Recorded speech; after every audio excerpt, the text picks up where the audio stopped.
Hello, everybody. Welcome to our channel, Scientology Peeling the Onion. My name is Mark Fisher. I'm here with my co-host, Janis Gillham Grady. How you doing today, Janis? I'm good, Mark. Good day, everybody. I hope everyone is well. What is this? This is May. It's the middle of May. Yeah. Good month. We're going into some real nice weather here, and life is good. So Yeah, and I see you got the blue and white memo. yes, I did, Except but you got I some red added too. a You got some touch red. of red. Yeah, yeah, that was funny Okay. when I saw you in the same colors. Yeah. Yeah. So sorry, Mark. Go ahead. No, I was just going to say, we did a video a couple of weeks ago with Karen Della Carriere about the Class 12 Auditors, which is the highest training position in Scientology. We went over the grade chart, or not the grade chart, the training from Class 0 up to Class 12. And then we talked about Quentin Hubbard. And Karen's back, right? Yeah, Karen is back, and we've got some good stories of days on the ship with the different Class 12s, and especially David Mayo, who is actually very close to Karen.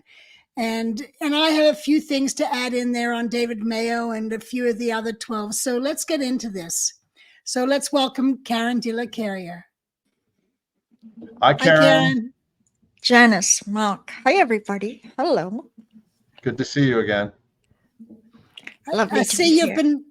you've been having a good time in LA. You Yes. had a recent guest.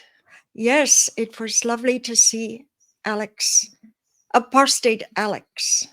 Right. And yeah, he just got back from Portland. He was here, and he's here, and he's coming to visit both of you. Yes. Mark. Yeah. Lovely. We'll be here tomorrow. Very We'll nice. Tomorrow. Yeah. Very nice. Very nice. Yep, and we're already set up to do an interview with him. Wonderful. I hope you are going to show him Las Vegas Ideal Org. Yes. Karen, it's funny how I was talking to him on the phone today. I said, well, you're getting a whole history of Scientology and the Sea Organization on this trip between his Los Angeles, Portland, Las Vegas, with all the people that he's meeting, right? Yeah. Yeah. Yeah, because he was in Scientology much later. I mean, he's in his 20s. I mean, he wasn't even born when we were in the Sea Org. Yeah. But, anyway, it's quite something. Well, anyway, we're looking forward to seeing him. I feel that as one lives one's life, you can look back and see different chapters. Or like Jenny and I had an Apollo chapter. There was a whole chapter of a life. Mm-hmm. If you write a book, there's certain chapters. Alex in his 20s can just he's in a chapter.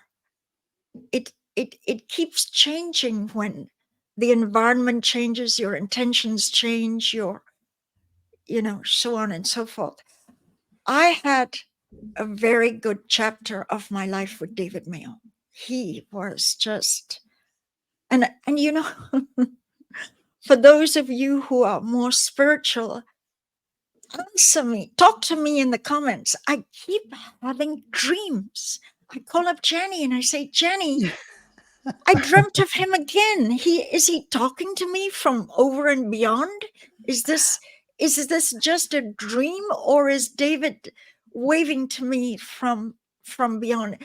And then I would say, Jenny, can I please write to Julie? And I wanted to just, was there an undelivered communication? Why does he keep coming back?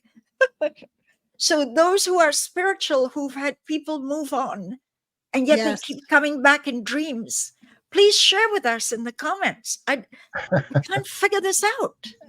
Yeah, that's a great subject, Karen. Yes. Yep. Well, anyway, so here's a picture of David. He was the senior case supervisor on the Apollo. And I did a lot of message runs to David, with PC folders going back and forth.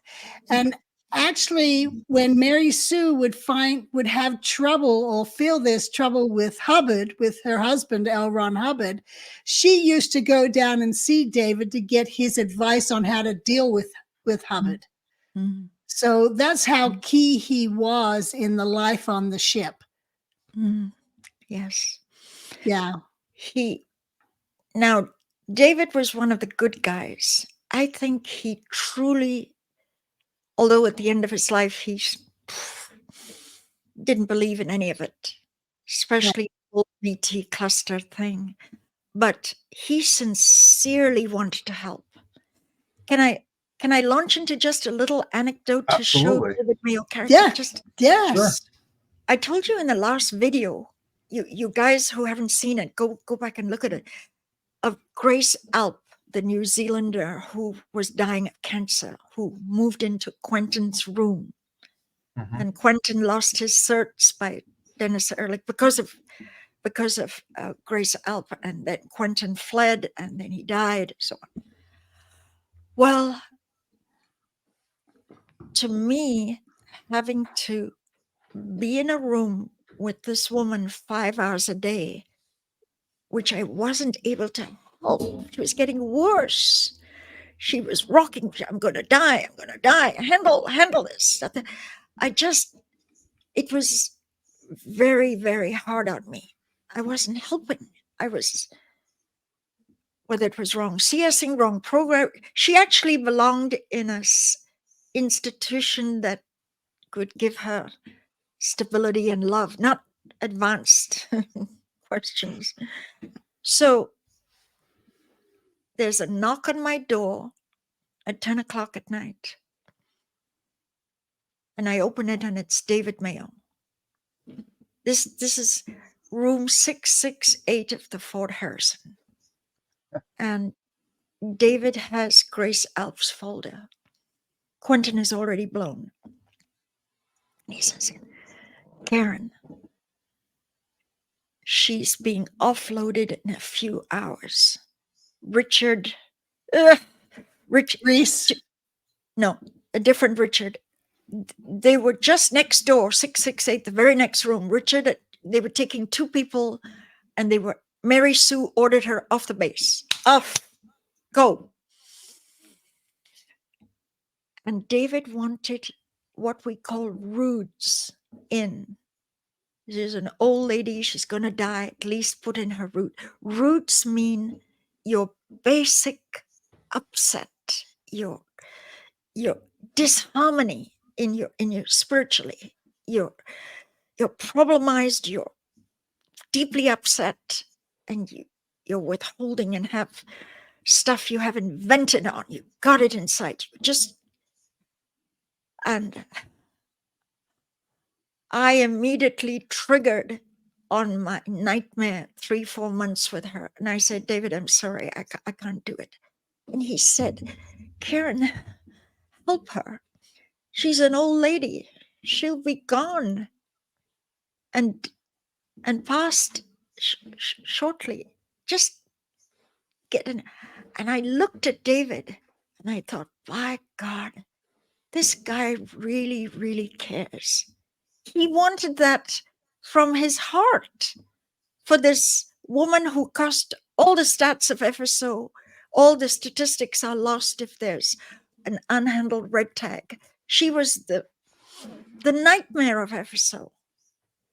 But he cared because she was about to be taken to the airport to get in her roots. I was looking more at the personality of David's level of caring, rather than, and I just put my foot down. I could not. I had the power to refuse. I could not. I look back on it. Did I do right or wrong? I could not go back in a room with this woman. I just couldn't. I just was unable to. So I refused David. And he got it, and he walked away with the folder. But this tiny little, just one class 12 to another, begging me to just help this old lady who was dying. Begging me to just do it. That showed a little characteristic of David Mayo. Mm-hmm. Yeah. Well, let's just remind people in the last video that we talked about this. You kept taking her into session and she kept red tagging, which means it wasn't a good session. So you would lose all your statistics. Absolutely. Yes. Absolutely. I got no pay, no day off, I had no stats for 4 months. And then towards the end, they were calling a ComEv on me for miserable production. and then Quentin and I plotted before he blew, and we said, we have to write this up to Mary Sue. And Quentin and I stayed up really late. We went to the canteen, we ate, and we did a debrief to Mary Sue. She's dying of cancer, you know. She's on our plate. She's living in Quentin, the whole thing. And Mary Sue hit the ceiling. And within 2 days, the illegal PC issue came out. And the 3 things that make you an illegal PC is having a terminal illness or progressing towards terminal. You're not terminal next month, but you're on the way to become terminal. And the next thing is OSA reasons, security, for any reason that OSA deems that you're unsafe. And the third is previously got been in and out of Scientology or connected to those who want to sue, that kind of thing. Mm-hmm. I just wanted to mention that illegal PC means PC is a pre-clear, and that's basically somebody that's receiving Scientology counseling. So an illegal PC would be somebody who they put out this policy that no, Scientology don't deal with these because they're potential trouble for the organization, right? Yeah. That has been relaxed a lot. It goes back and forth, back and forth. When I was summoned to int and put on hard manual labor just for saying something, that's my entire crime. I said something I shouldn't have said.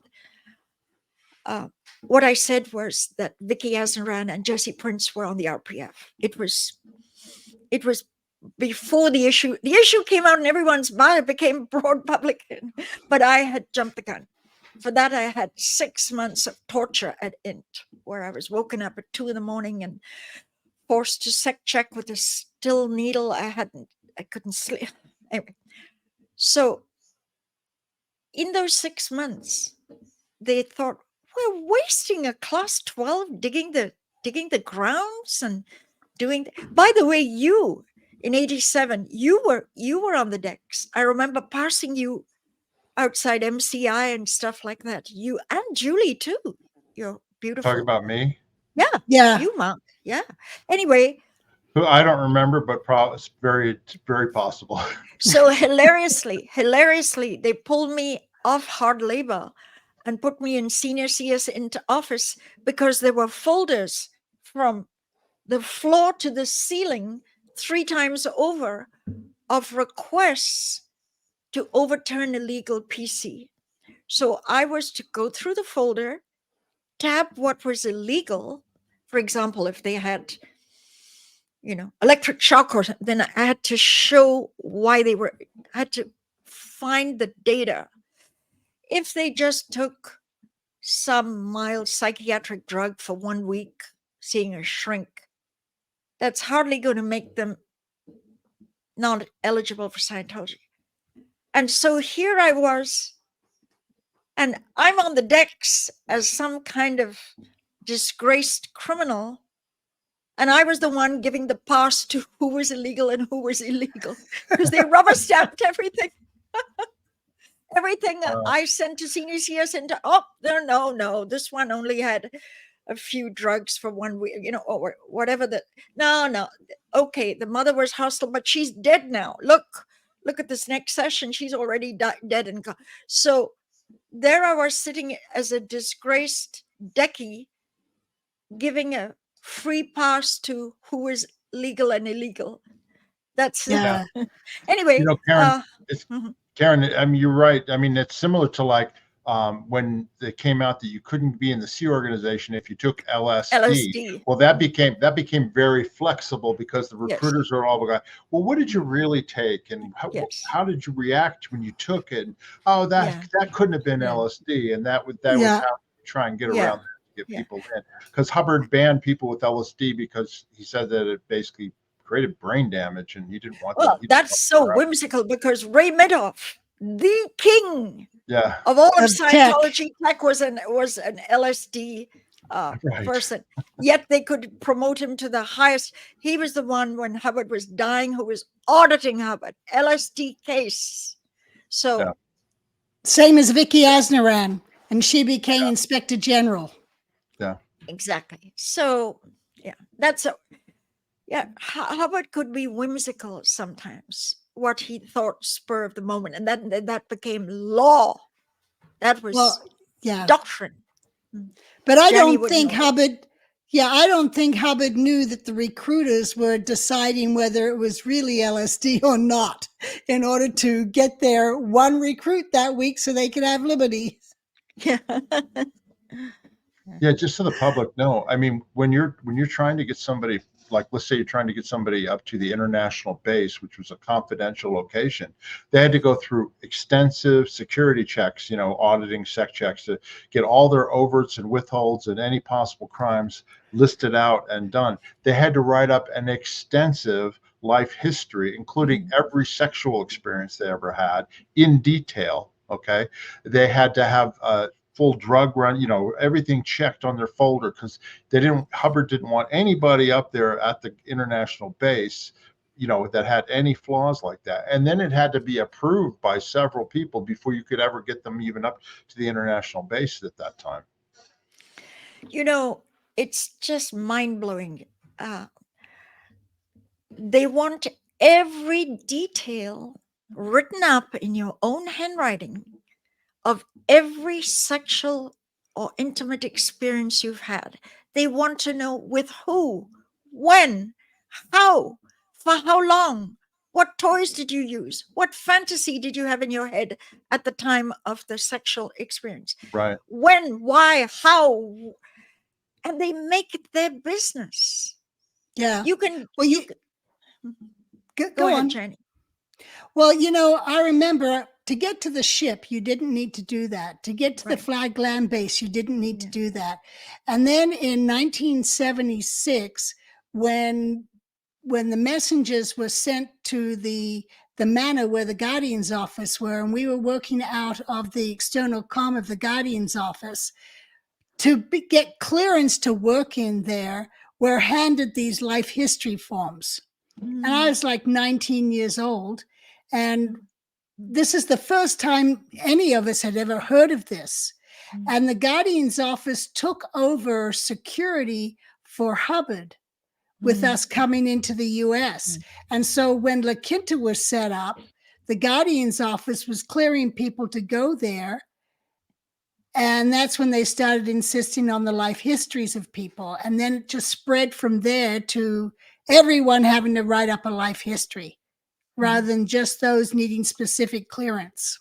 Yeah. And let's be honest too, the recruiters and the people that were trying to get staff up there, the life history was not confidential. If there was some perversion or something about somebody, it was gossiped about. I mean, it was not something that was confidential. They would say, you know what Joe Jones did? And, how about Susie Q? Yeah, I mean, this is what she did, And so it'd be gossiped about. And the worst one was David Miscavige. Because anything that came up in somebody's PC folder in their auditing section, any OW, crime or sexual thing that came up, he was for sure briefed on it, and he would then confront the person about it and try and humiliate. And what's so wrong about that is there's policy on executives CSing, and they were not supposed to do that. Execs should not have been looking at people's PC folders and their life history and stuff like that. That was other people's jobs to do that, and was confidential. It should not have been, executives shouldn't have been knowing about it. You see, they want to be recognized as a religion. We're religious, priest, penitent, privileged. Your auditing is privileged. Well, I will tell you, as one of the most senior tech terminals, at least 180 people have access to your PC folder. That sounds like a lot, but every single FESA, every single DFP, deputy DFP, every single, when folders go to CMO, when they go to RTC Legal, when they go to RTC, when they go to OSA, all of OSA Int can, when you, I made a list one day of how many people, Laura Crescenzo, who took her lawsuit because she was forced to have two abortions. That lawsuit Oh, went right. on She and on. actually won. Yeah, She won. won. She won a nice, But I listed all the people for Laura who would have had access to PC folders. I'll tell you a quick little anecdote of a lovely girl. Oh, just a sweetheart of a girl who stroked her German Shepherd's penis. She didn't masturbate the dog. She just stroked his beard. She was a 12-year-old. And she gave this up in an auditing session. And my God, on her top programs, I'll put one on the latest on top, put bestiality, never to have an executive position. She was named a pervert for watching for one stroke of, the dogs have quite a sheath at German Shepherd.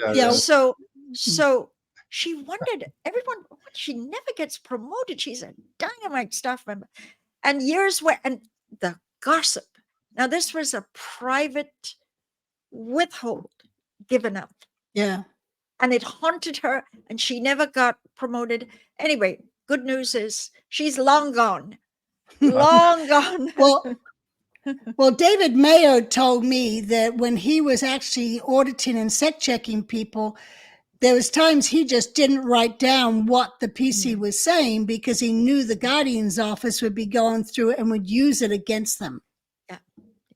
Yeah, and then we all personally know that if anything that you gave up in a session or whatever as a confessional, you know what I mean. They even wrote up a technical bulletin about if you're giving it like the confessional, there would be like a forgiveness given at the end of it. You know what I mean? Oh, there's no forgiveness used. No, I know. I'm just saying, but they would be give that, right? And then there would be tremendous relief for the person receiving the processing. Like, oh, I feel much better because I don't have to be ashamed about this, right?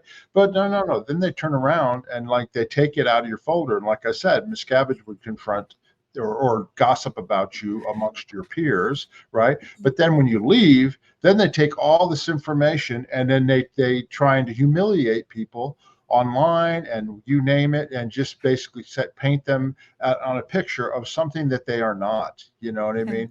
And so they use it as blackmail material. Yeah. I have a perfect example of that, and it happened to me.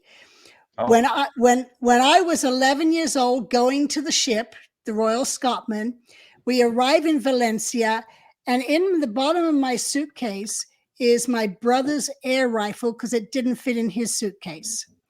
So it comes up I was getting a Joburg sec check at 11 or 12 years old, and it came up then, have you ever smuggled anything? And I'm like, well, I had this air rifle in my suitcase.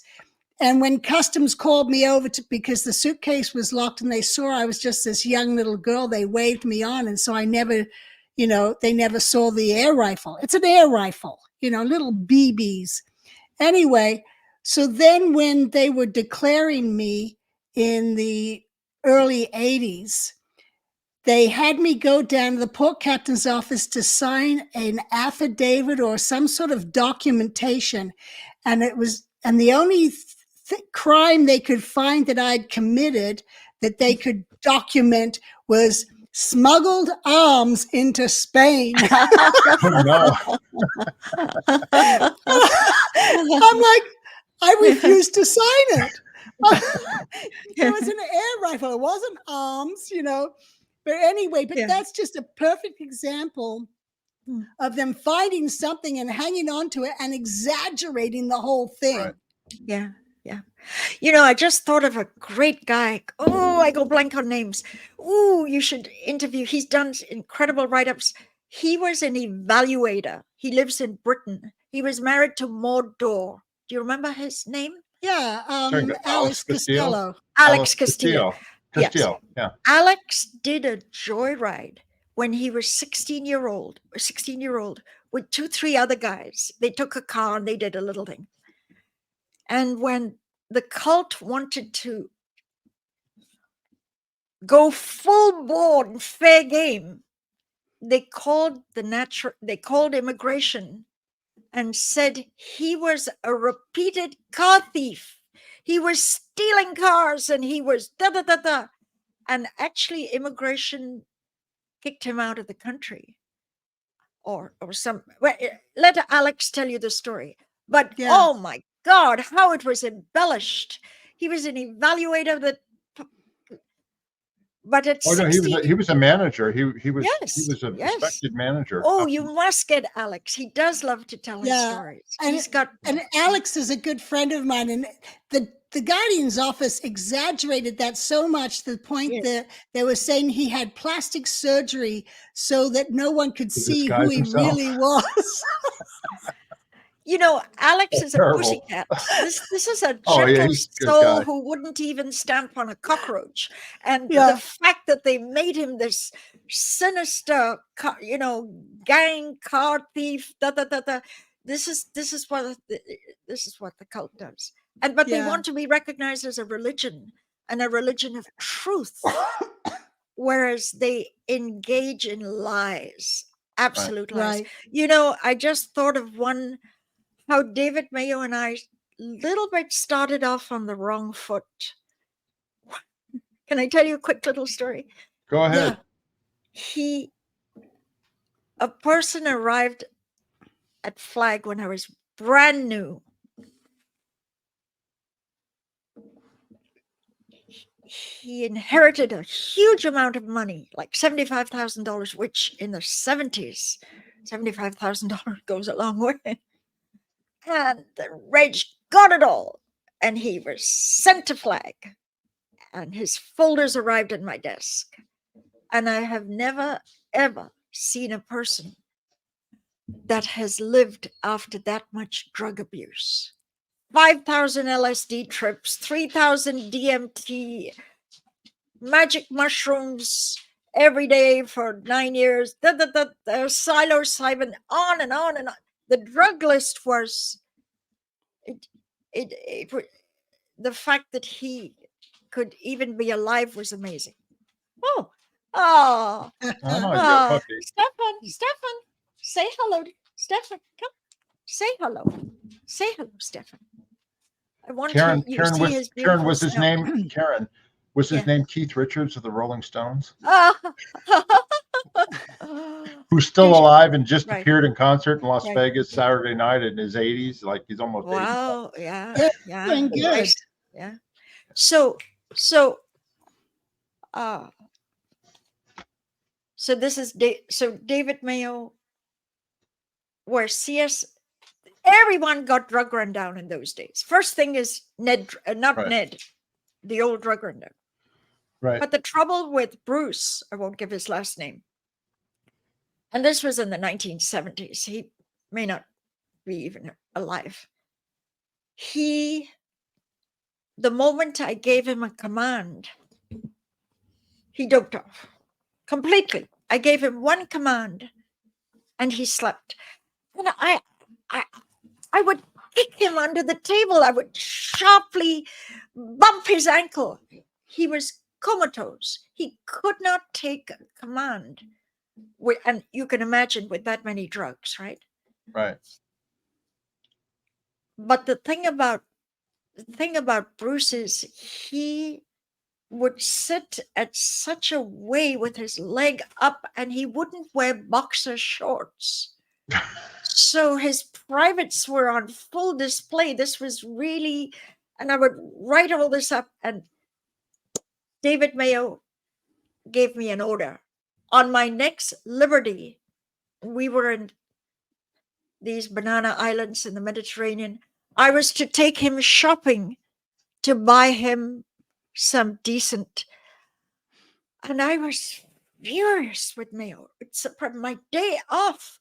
And I already have this guy, and I have to be a nursemaid and walk him and babysit him to buy boxer shorts. This was my first clash with David before we became the best of friends. So if I can just finish the story of Bruce, is an interesting story because red tag, of course, he slept. He didn't have auditing. He slept. Right. Every session was sleeping. In those days, a red tag means that after you've given a session, you go see an independent party and give a statement. And if the statement's bad and there's no floating needle, that's considered red tag. A red tag always went to Hubbard. Jani will know. If there was a red tag on the Yeah. Apollo, it went to Hubbard. Grace Alps red tags were far away from Hubbard. That was at the Flagland base. So, but a red tag, because the Apollo bragged of flawless Case cracking. Case cracking. So Hubbard looked at that, and he would do these walks. His exercise was circling promenade deck. My counseling room was diagonally behind Hubbard's research room. So when I came out, I would look through the glass to see if he was at his desk. You know, the glass could see through, Jani. Yep. Anyway, Hubbard ran into me. He was getting the red tags of my Bruce sessions. And he said, we stopped at the promenade deck rail. He said, quite a drug list, huh? Oh, yes, sir. So he said, let's try this. Let's sweat out his drugs. I'm going to put him on 5 hours a day deck work. And let's see if we can actually sweat out these drugs. Give him a few vitamins, but we didn't have tons of, it wasn't minerals and CalMag and mineral oil and none of all that. Just so Bruce went off. Bruce started the next day. Instead of just sleeping through sessions, the snipes really made him scrub the decks, and he was sweating, and this went on for weeks. And he got quite a nice tan, the sun in the Mediterranean, you know. And anyway, long story short, he got color back in his flesh, and he got, my lineup was full. He got reassessed to Quentin. And I talked to Quentin in the internship room where we wrote up our folders. And Quentin, how is he? And Quentin said, he's running Dianetics like a bomb.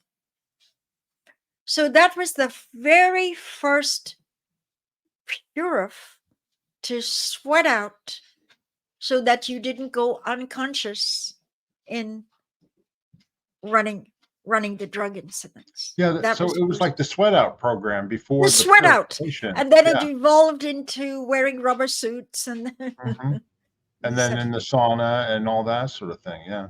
Yeah. Can I ask you a question, Karen? What was it like interacting with L. Ron Hubbard in those days when you were on the Apollo, when you were an auditor or a CS? What was it like dealing with him or talking with him? That really is a good question. He did have very high ARC. I wasn't a messenger to boss or anything. I was a 12. Right. And he was engaging. He had piercing blue eyes. And he was very, he had charisma. Jani will tell you, he could be very charming. He could be very charming. And when we discussed a case, do you remember a girl called Ina Weiss who arrived from Las Vegas? She would wear see-through. We had a lot of snipes, unmarried men who worked the engine room. And she would wear see-through. You could see. She was a doll. Yeah. She was a very, she arrived, this new bombshell. Ina Weiss. Do you remember her? I do, Jen? yes. Yeah. Yes. So Hubbard and I had a long discussion on Ina Weiss's case, again on promenade deck, looking out at the thing. But your question is, See, in my viewpoint there, he was godlike. Right. He wasn't just Tom, Dick, and Harry. He was this brilliant man who wanted to help humanity through technology. And as the darker parts of Hubbard got more and more revealed, I obviously had different chapters in my life of how I viewed. But at that time, I felt honored that he would even speak with overty, withholdy, lower level fish like me, a mere worker bee. And he was I was looking at him with high altitude, but he was a pleasure to talk to. I got to tell you, he talked the way he talked. He never acted superior, like I'm the boss, you do what I say. He didn't have that attitude at all. Did he? I'm sorry. Go ahead. He would almost consult. He was acting like he was going to pick my brain. What do you think of Ina's OCA? And I would feel, why would he value my humble opinion on the OCA? Like the questions he would probe, he was treating me almost like we're both class 12s and we know how to crack cases. Right. That was his. So I respected him even more. My God, he's being very generous with his. Yeah. Anyway. I would think that at that time, we know Hubbard unwound later on. I mean, he Yes. went off on the deep end and all that. But I get the impression from the way you're talking is that you could tell that he had an interest and was caring about that red tag or that person. Oh, that absolutely. was being processed, Absolutely. right? In other words, it was not like I'm going to fix this and whatever. He actually cared about how they were doing, right? He really, truly, Jenny has said this before. He believed in this. He wasn't trying to be a scam artist with fake stuff. Now, as he got into, Other levels. yes, Yeah. he did actually but he did a lot of drugs himself. He did a huge amount of drugs. If you read his affirmations and read his earlier time track, when he lived with Jack Parson, they were doing experimental drugs. So did Hubbard ever have a Purif? Not to my knowledge. No, not that I know of. Definitely not. I mean, he never ran. He never, he didn't go out and try and sweat or anything like that. And it's funny because I remember as a kid, I would hear him talking about these different drugs, and I'll be like, how's he so knowledgeable on this? In my innocent mind. How does he know? How does he know about all these other drugs and stuff like that? I mean, this is the first I've heard of him. Yeah. But there is a persistent lie on the internet of how Hubbard was guzzling drugs on the Apollo. Oh, yeah. And that was completely false. Jenny will tell you. I've been accused of being so innocent that I could not spot if he was doing drugs or not on the Apollo, nor would I know if a drug dealer is on the ship sliding drugs to him. And it's like, come on, you can't even get on the ship to get, you got to get past the quartermaster. You're not even going to know where Hubbard is. You're not even going to see Hubbard unless there's a messenger there or somebody there. It's like, but no, Janis is just some innocent child who just didn't see any of this stuff, and neither did any of the other messengers. So don't get me started on that. There was an old expression to go back in time in Scientology called "know best." You know better than anyone else. You're a know best. Right. And these people who were never on the Apollo, they didn't spend 1 hour on the Apollo. They didn't understand the architecture or the culture or anything. They know more than you and me of Hubbard doing drugs on the Apollo. They know more. Exactly. This is called know best. Know best. Exactly. And even the stewards who would dust every nook and cranny in his cabin and his office. Oh, no, but Hubbard would know where to hide those drugs that the stewards wouldn't find it. Oh, come on. That's a bunch of BS. You know, there's enough to really, in Hubbard's darker programs like Snow White and trying to put Paulette Cooper in a mental institution, there's enough true horror stories without Yeah. trying to be no best than those who lived and breathed the Apollo on Hubbard doing drugs. It's just silly. It's stupid. Right. Stupid. Anyway, yeah. So can I go ahead? David Mayo then was involved in your wedding. Can I show that photo with all the 12? He was the minister at the wedding. Yeah. Okay. Yeah. Yeah, that's a great photo. Who are these people here? Then David Mayo is the extreme left in a gray suit. Then then Meryl Mayo. I think, I can't think who that little girl is. Did Holly Carlson have a daughter? Holly had a daughter, Jennifer. That could be Jennifer. Oh, okay. I mean, we'll have to check. Yes. Yeah. And then there's Jeff Walker. Jeff and I ended up, connected and reconciled. But Jeff and I were butting heads. Oh, see, here's the thing. I got to tell you about the 12s. I got to tell you. They got a bright idea of how to get in cash, revenue. We want cash for the flag land base. So every single FSC, that's a person whose job is to collect money and send people to flag.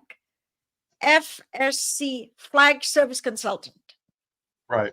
They're CO members, and their entire job is to octopus tentacle any people in any org and send them to flag.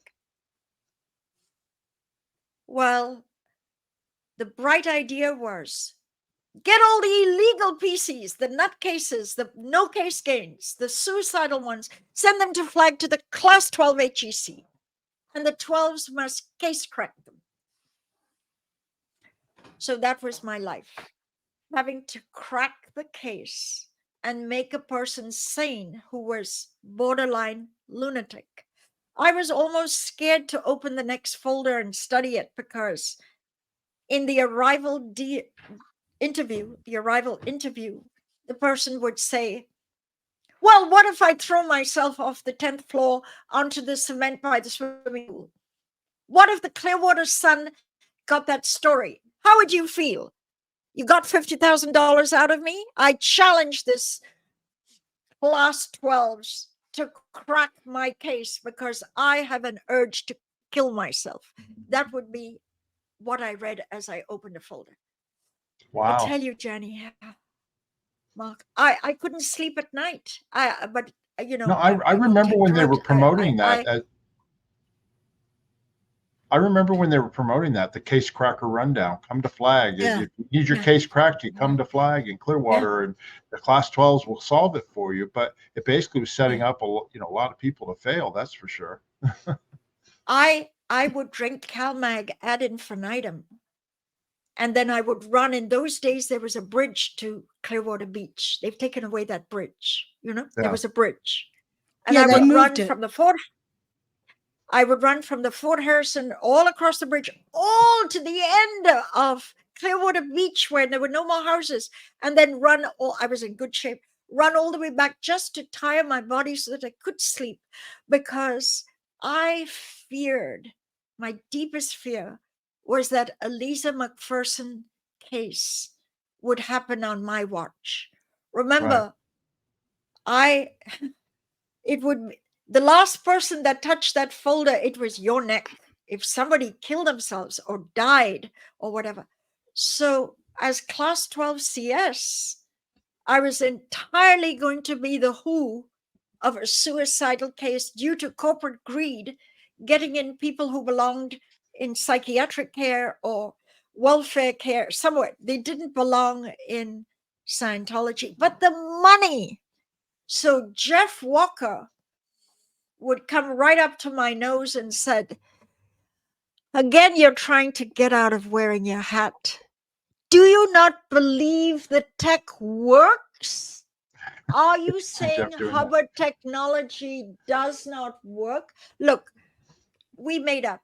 We reconciled. In the last few years, we became pen pals. We embraced. Yeah. But at that time, Jeff was my worst nightmare because he would shove these. He wanted the VSD. He was in cahoots with this. Jeannie Williamson was CMO Clearwater for a while. Do you remember Rob Williamson's Yeah, wife, Jeannie sure. Williamson? Yep. There was and do you remember who was the guy who was head of the team that went out to all the missions to grab the mission? Who is the head of the team? Yeah. You mean a tour? No, You mean no, like no, the no, Flag World Tour? no. These were all finance police. Wendell Reynolds. Wendell Reynolds and Jean Williamson were actually shagging and having trysts, but they pointed the finger at me. I was the who of the episode, trying to block revenue in VSD. He's counterintention, and that's what threw me in the RPF, because I remember I had my running around the pole for 6 months. I was summoned by Don Larson. Don Don Larson. Larson. Yes. Yeah, Don right. Larson. No, not Don Larson. Yeah, Don Larson was the finance police. Finance police, yeah. I was summoned. And he deliberately made me stand outside his office for 2 hours. And I'm thinking, I'm a techie. How could finance police?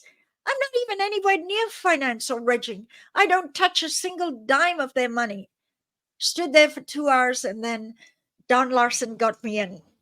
And he said to me, he's looking at all these papers, and he says, "You know, you're going to go on the RPF. You're not going to go in the RPF. You're going to go on the RPF." And what's the difference between? He said, "Well, you're going to keep their schedule. You're going to do everything they do, but you can't go to the RPF prior to a ComEv. So while your ComEv is going on, you're going to just be on the RPF, but not in the RPF." Crazy. I had 3 ComEvs. The first 2 ComEvs found me, vindicated me. And they were threatened. You're going to be charged with the same thing because you're getting someone off the hook. Then the third ComEv finally put me in the RPF. Now, Karen, is that when you were in the RPF with me and you were Jeannie Bogford? Yes, that's the same. I only did twin. one RPF. And then I made it known. You RPF me again and I walk. I made it very known to everyone. I'd never do that. For our viewers, I was just finishing up the RPF with my twin, who was Stacey Young, and Karen and Jeannie Bogvad, Jeannie Franks, Jeannie Janolovich, and all lots of different numbers. You were on the RPF with us, and then you replaced us as the RPF bosun and RPF MAA. I remember that very well. You were the RPF. I was in theaters in Los Angeles. Yeah. My God, what a chapter we share, huh? So he. Hey, I was going to ask you, do you remember, like you were talking about these illegal PCs that were coming to Flag, right? Do you remember a guy named Albert Lipschultz? He looked like a troll. I remember. I knew Albert. He lived full time in the Fort Harrison, and he was just a money machine for estates as well as for the FSO. He was Valeska's stepfather. Valeska. You know Valeska? Who? Yeah.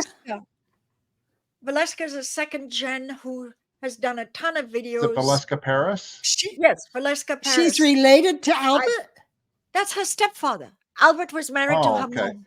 Oh, I I didn't did know that. not know But that. you remember Yes. Albert? I mean, he didn't bathe his room. The Yeah. maids would tell us horror stories about his room because I was the LRH comm for estates in that time.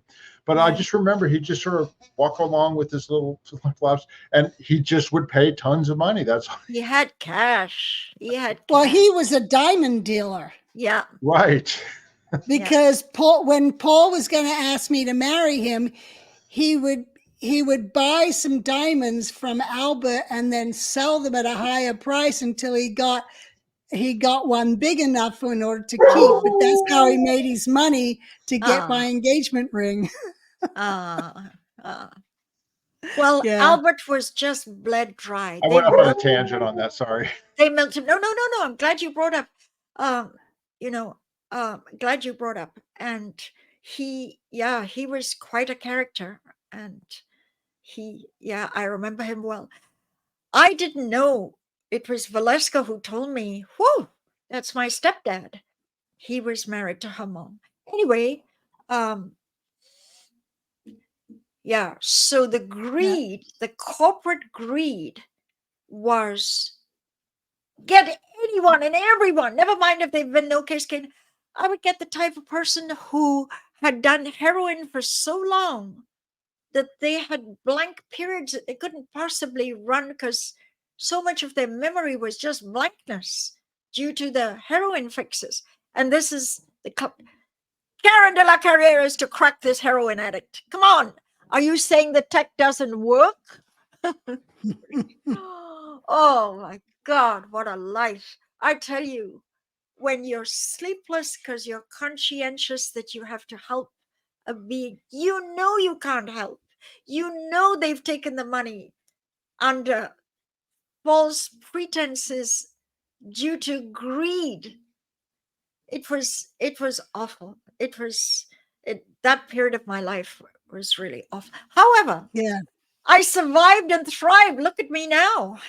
Yeah, you did. You really did. You've come a long way. I've come a Absolutely. long way. So, when Karen, we're reminiscing on past stories.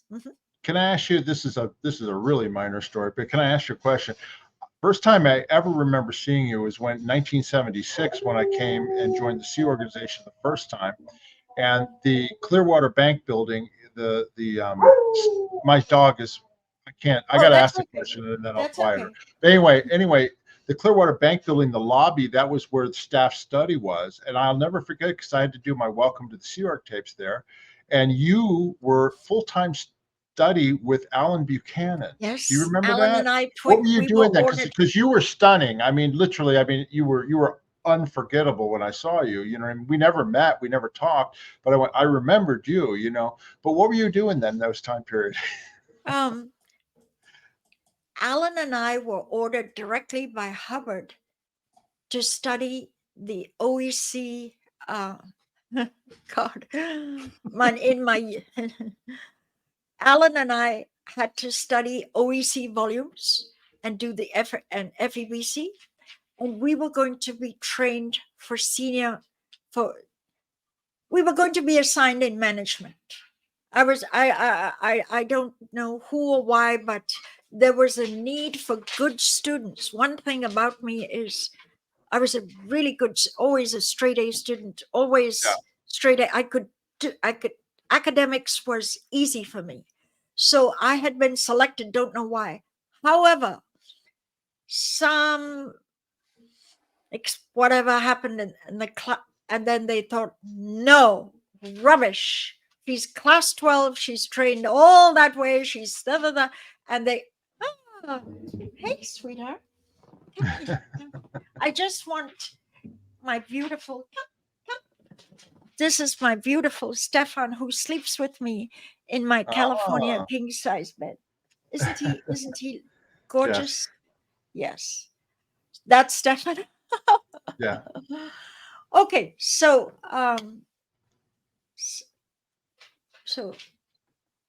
We were talking about Alan Buchanan and how you. Good memory. Yes, Alan and I were twinning, and then I was snatched back because I was too. People don't realize what it takes to climb up the structure to that level. There's no days off. There's burning the midnight oil. There's cram, cram, cram. You study, you do videos of your performance of counseling, video after video after video to get a pass, on and on. It was brutal. And even though I was often the first video pass, I'm very competitive. I had to get a video pass ahead of everyone else. I had to be first, the number one. But still, it was brutal work and no days off. And no pay because you're sort of a student, blah, blah, blah. Anyway, yeah, that was my life. That was my life. That just reminded me, on the ship, the class 12s, of course, that was the top level of auditor. And the auditors all got bonuses for their well-done auditing hours. And nobody else on the ship got bonuses. The class 12s did, and some of the lower auditors, but the class 12s got the big bonuses, to the point where they even, and they'd worked hard to get there, and put in the hours, but they all the men ended up buying motorbikes. And so they would get up early in the morning and go off on motorbike rides together, a whole group of them, 5 or 6, and the wives on the back. Sandy Holman mentioned it once, going with Otto. And I remember going a couple of times with them. I borrowed Dusty Rhodes' little 50cc motorbike and got up and I went riding with them, through Casablanca or Agadir and Safi. But but I didn't get bonuses like they did. I couldn't even afford a cassette player, let alone a motorbike. But they had whatever they wanted. The very prestigious position on the ship. That's right. Karen and Jan, we've reached like an hour here, so I think this. Okay. This was quite telling stories. It was quite revitalizing. We got into, it was very good. But we still haven't. We were all over the place, but we had fun. But we still haven't covered. So get me back, and of course. Anyway, next time we will. Yeah. It Let was me lovely. go ahead and tell everybody. Go ahead, Janis. No, we'll do Jeff Walker next time. Yes. Yeah. We're going to do that with Gary Jackson Yes. Moorhead. That's right. Yeah. Yeah. Anyway, let me go ahead and do this. Please subscribe to our channel if you haven't already. Hit that like button. Janis likes to say rock slam like button. And I'm not just saying that to say it. Please do it. It helps get the message out to other people. If you have any questions or comments about Karen's dreams of David Mayo coming to see her, if you're spiritual and you have any answers about that, get in that comment section and let Karen know what's happening there. Okay. And then if you'd like to donate to our channel, buy us a coffee. There's a link down below. We really appreciate any support. The money just goes right back into the channels, really. But if you'd like to buy us a coffee, it's real simple. Just click on that link and follow the instructions. And then finally, if you'd like to become a member of our channel, just click on the join button right next to the subscribe button. There's a little video that explains the different membership levels. And it's just another way that you can support the channel. So we really appreciate that. Have you all? Yeah, Janis. Did you want to say something, Janis? No, my arm was itchy. Okay, I was paying attention to hand movement, so I was like, okay. Anyway, Karen, anything else you'd like to say before we end off? No, this was fun. I enjoyed Yeah, it very much. Very much. Good. We get it. It's spontaneous. It's Well, everybody, really we good. appreciate you all being here and watching. And until next time, we'll see you later. Bye-bye. Bye. Bye-bye. Bye-bye.